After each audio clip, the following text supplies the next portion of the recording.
Bill O'Reilly invited onto his show some anti-weed Democrats to go right ahead and lie with him about the effects. I understand you're against the legalization of marijuana. Why? Well, I have a mood disorder, and I'm also in recovery because I'm also an addict. And with another drug being commercialized, one that actually has the for-profit motive of hooking new consumers. They're going to target teenagers. They're going to make their money off of people like myself who are addicts. And I just don't think this is the kind of thing that makes our country stronger, family stronger, and, of course, jeopardizes the public health at large. Okay, but the pro-pot people say it's not addictive, it's harmless, less harmful than alcohol, and it's unfair to have alcohol legal and pot not. And you say? I say two wrongs don't make a right. And the marijuana today is in beverage form. It's in candy form. You can eat it. Now, I was an asthmatic, so I didn't go down the route of marijuana. But if it were available to me today and I could have eaten it like they can out in Colorado, it would have been a totally different game. You're kind of a libertarian kind of guy, all right, but you are against the legalization of marijuana as well? Well, I'm primarily against it because of what it might do to our young people. The two most damaging drugs on the planet are both legal, alcohol and nicotine. We don't need another legal drug. Legalization will increase prevalence. Our youth are at risk. We have studies that demonstrate not only the addictive capabilities of marijuana, but the difficulty in treating people who are addicted to marijuana. 1 in 6 young people smoke it chronically. Chronic use of marijuana obliterates ambition and leads to potential psychosis, all sorts of mood disorders. It's not a good drug. It's not a matter of policy to legalize. Okay. I can't thank you guys enough for coming in. Thanks, Bill. You guys, Thanks, excellent points. Excellent points. You guys agreed with me, so therefore you're really, really smart. I really appreciate that. Papa O'Reilly, did we tickle your balls sufficiently? Do you like it? Should we gargle your dick now? I mean, my God. First of all, both of those guys are addicts. They're former drug addicts. So do you see what they're doing there? They're basically saying, well, we couldn't handle ourselves, so therefore all the people who can handle themselves have to suffer because of us. They want to base policy around their personal experience. So let's try and go through this in an orderly way here. Patrick Kennedy responded to the alcohol double standard by saying, well, two wrongs don't make a right. Wait. That's not an answer. Alcohol is literally worse for you than marijuana. So what you're saying is keep the worse one legal and don't legalize the better one?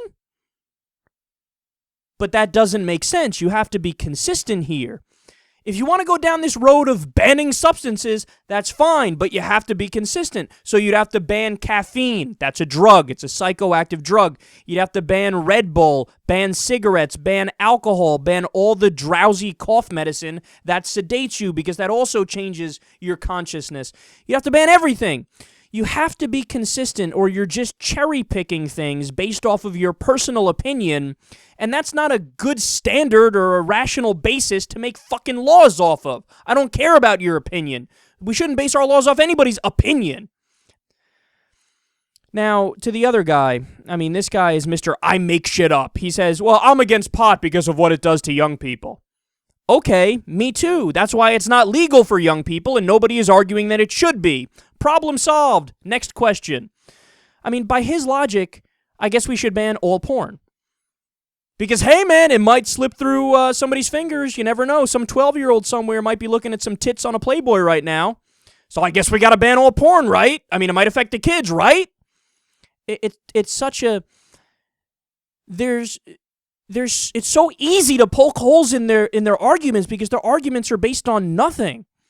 And then he goes as far as saying the most dangerous drugs on the planet are already legal, and he says alcohol and nicotine. Wrong. Crystal meth is more dangerous. Bath salts are more dangerous. Crocodile is more dangerous. I mean, I don't know what it is about being on Fox News that makes people play so loose with the facts. Like, they just verbal diarrhea all over the place. It's the worst drug ever, alcohol and nicotine. No, it's not. Just they can't get anything right when they talk. And then he says, well, studies show marijuana is addictive. Really?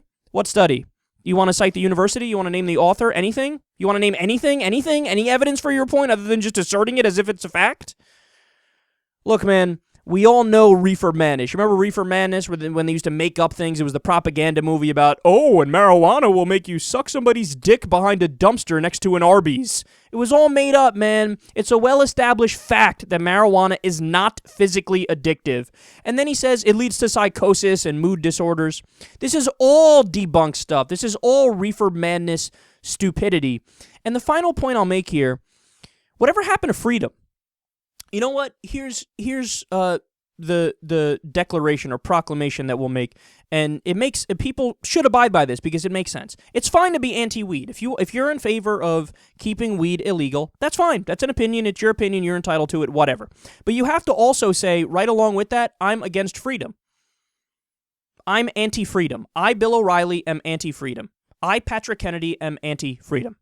Why? Because that's what it is. I mean, freedom needs to actually mean something. It's actually a word that defines something.